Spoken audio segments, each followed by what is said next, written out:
What if history's biggest blunders were actually our most brilliant breakthroughs? We're taught success comes from meticulous planning.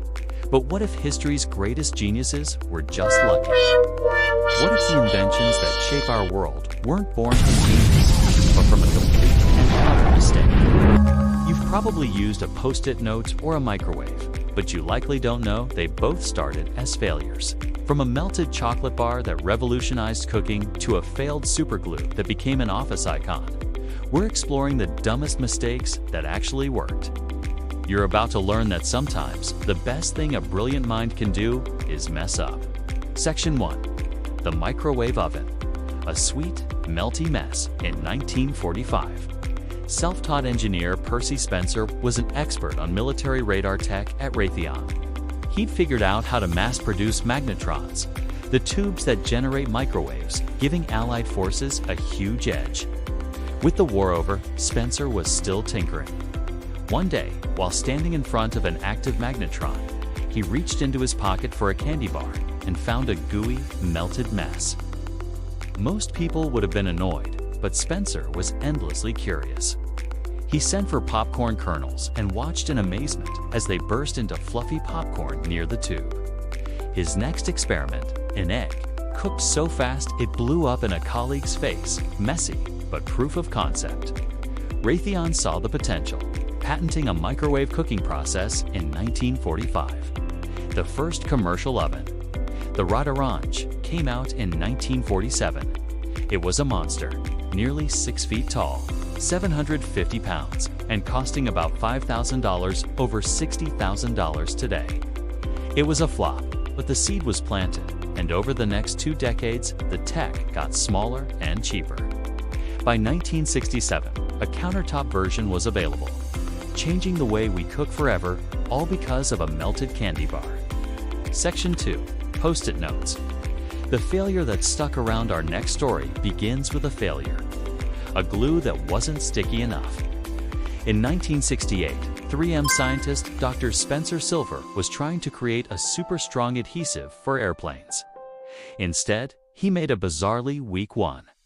You could stick it and unstick it repeatedly without leaving a mark. Silver knew it was special, but couldn't find a use for it. For 5 years, he pitched his solution without a problem inside 3M, but no one was interested. The glue was forgotten until fellow scientist Art Fry had an idea. Fry sang in his church choir and was annoyed that his paper bookmarks kept falling out of his hymnal. He remembered Silver's weak glue and realized it would be perfect. The bookmarks would stay put without damaging the pages.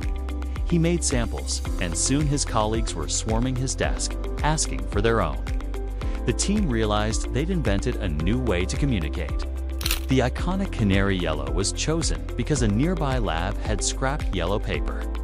After a slow start, a post-it note launched nationwide in 1980 and became an office essential, all thanks to a failed superglue. Section 3. Superglue. The stickiest mistake in 1942. Chemist Dr. Harry Coover was trying to create clear plastic for gun sights. But his formula, a cyanoacrylate, was a disaster. It was hopelessly sticky, bonding to everything it touched. He dismissed it as a useless mess. 9 years later, Coover's team was working on jet canopies and ran into the same sticky problem. But this time, Coover had an aha moment. The stickiness wasn't a problem. It was the entire point. He had discovered an adhesive that needed no heat or pressure to form an unbreakable bond. It took 7 years, but in 1958, Eastman 910, or superglue, was released. Coover even demonstrated its power on TV by suspending the host in the air with a single drop. The story gets better. During the Vietnam War, medics used a sterile version of the spray to seal wounds on the battlefield, saving countless lives. Coover said he was prouder of this medical use than anything else solved from a mistake he almost made twice. Incredible, right? If you're enjoying these stories of accidental genius, hit that subscribe button, because our next story is about the dumb mistake that completely revolutionized modern medicine. Section 4. Penicillin. The moldy miracle before penicillin, a simple scratch could kill. This changed thanks to a messy scientist, Dr. Alexander Fleming. In 1928, Fleming left for vacation, leaving a stack of Petri dishes with bacteria on his lab bench. Upon his return, he saw one dish had a blob of mold growing on it. Around the mold was a clear circle where the bacteria had been destroyed. Something in that mold was a bacteria killer. Fleming later said, "I certainly didn't plan to revolutionize all medicine, but I suppose that was exactly what I did." He identified the mold as penicillium and named its product penicillin. He'd discovered the world's first antibiotic, but he couldn't produce it in large amounts. And his finding was dismissed for nearly a decade. Then, a team at Oxford led by Howard Florey and Ernst Chain took on the challenge. They figured out how to purify penicillin and prove its power in a now famous experiment on mice. By D-Day in 1944, the Allies had enough of this wonder drug to treat their wounded soldiers, saving countless lives. Fleming, Florey, and Chain shared the Nobel Prize in 1945, all because a scientist was too messy to clean his lab. Section 5. The implantable pacemaker, a resistor to the rescue. Before the 1960s, a common heart condition called heart block was often a death sentence. A permanent internal solution was science fiction until an engineer grabbed the wrong part. In 1956, Wilson Greatbatch was building a device to record animal heart sounds. He reached for a 10,000 ohm resistor, but accidentally grabbed a 1 megohm resistor, a part 100 times more powerful.